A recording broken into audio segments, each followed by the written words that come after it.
I've been following Gateshead for best part of 30 years. First game was in the 1989-90 season. My granddad used to bring me to the game, and that's how I started. It was a very complex and difficult situation taking on the club under the circumstances that we did. It was quite drawn out, but thankfully we managed to get between Trevor and myself and everybody else that was involved, fans wise, Gateshead, so we managed to get the deal over the line just in time. There's numerous people that helped us during the acquisition process and afterwards, and still do to this day, the likes of Alicia, and sought advice and guidance from Chris Dunphy, Graham Woods, Richard Bennett, Brian Waite, all the people that have been there and done it. So when that advice is available and on hand, it's a source that you must tap into.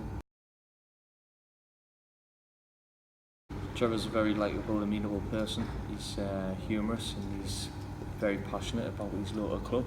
He's the vice chairman, very much the day-to-day hands-on. Graham was the primary target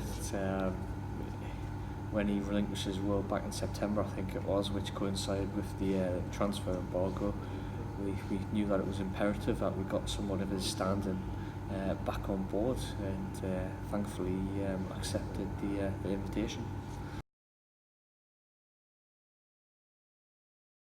It was important to have people at the club in the management roles and the coaching that had a bit of experience of what happened last season. We knew that we needed some sort of continuity. Unfortunately, Ben took up an offer to employment elsewhere. So with Mike being the coach last year as well, and we saw it as a bit of a natural progression for him. It's something that he was very keen to take on. Keeping Ian here as well has been important to that, because his wealth of knowledge within the non-league scene, especially in the North East, and his contacts is very important too.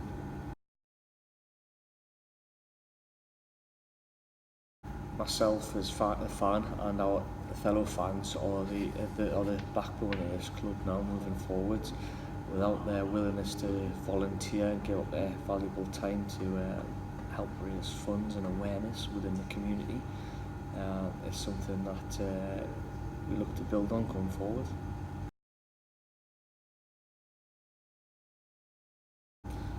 Staying full time wasn't a difficult decision to make. It was something that the group of stakeholders were all keen to do, and we've managed to be able to put a package together which means that we can stay full time, which isn't necessarily something that you need to do in the National League North, but it's something that we're able to maintain, and it also brings an exciting partnership with the Gateshead Football Academy in association with the Gateshead College in partnership.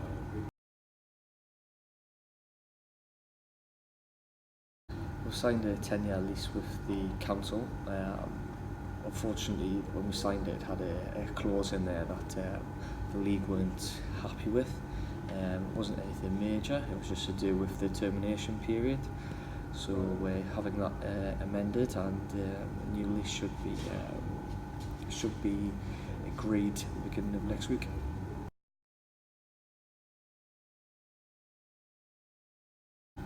My primary goals as chairman is to support the other stakeholders and the backroom staff, volunteers, to help promote Gateshead as a community club and extend the links into a community asset, and one that we can be proud of, and one that we can all play our part in achieving our goals and eventually getting back into the Football League.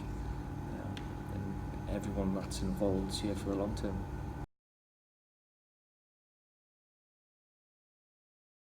As a community project, we'll be measured by the success on the pitch, but it's fundamental to any process that you have the foundations in place.